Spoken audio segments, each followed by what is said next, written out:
New day, new foods. Gagawa tayo ng ube pandesal. So, maglalagay lang tayo ng 4 cups of flour, 2 tablespoons of sugar, tayong 80 grams of butter. Lalagyan natin ng warm milk na may kasamang instant yeast, and syempre 1 egg, and a pinch of salt. And nagkamali ako dito kasi blue yung nalagay ko. Pero dahil sa brainy ako, hinabol ko na lang, nilagyan ko siya ng red para maging violet.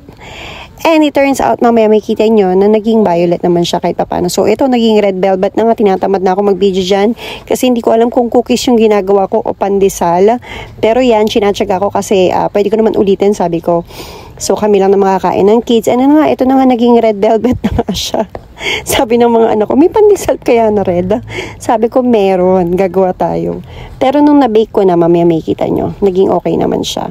So, tatakpan lang natin yan for 1 hour para mas bumughag pa siya or mag-double pa yung size niya. And then, ito na nga, hindi ko rin makita, guys, yung aking panghiwa ng bread. Kaya knife lang yung ginagagamit ko. So, ayan na, medyo tamad-tamad tayo ngayon. Pagpasensyaan nyo, nagagawa na lang ako ng matinong video ulit ng perfect na ube pandesal. So, ayan lang, sayang naman din yung effort ng nagbibideo sa akin. Kaya pinost ko na lang din to.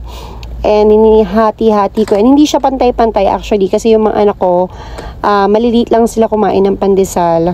Kami, yung husband ko, nilalakihan ko para sa amin yung malaking pandesal. And syempre, hindi ko tinipid sa cheese. At nilagyan ko siya ng ube jam. Kasi wala akong ube talaga na matigas. So, ube jam na lang yung nilagay ko galing sa Baguio. And pag gumawa uli ako ng pandesal, siguro bibili ako ng totoong ube halaya. And ayan na nga, nilagyan ko siya ng graham, crushed graham para mas masarap. And ito na, naluto na siya. Tingnan niyo naman yung loob. Ang sarap.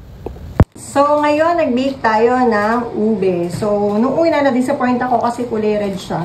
Pero it turns out, naging purple na rin siya.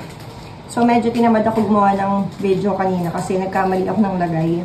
Lalagyan ko ng kulay blue. Tapos pinatungan ko na lang siya ng red para maging purple. Pero ngayon, mukha na siya talagang ube. And tingnan natin, ha? Yung loob. So, ayan, yung loob.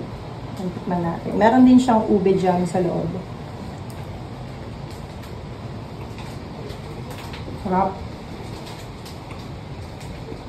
Pag bumibili ako sa store, nasa mga 200 to 6 pieces. So, kaya gumawa na lang ako.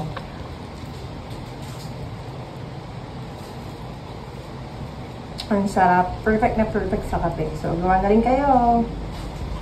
Thank you for watching.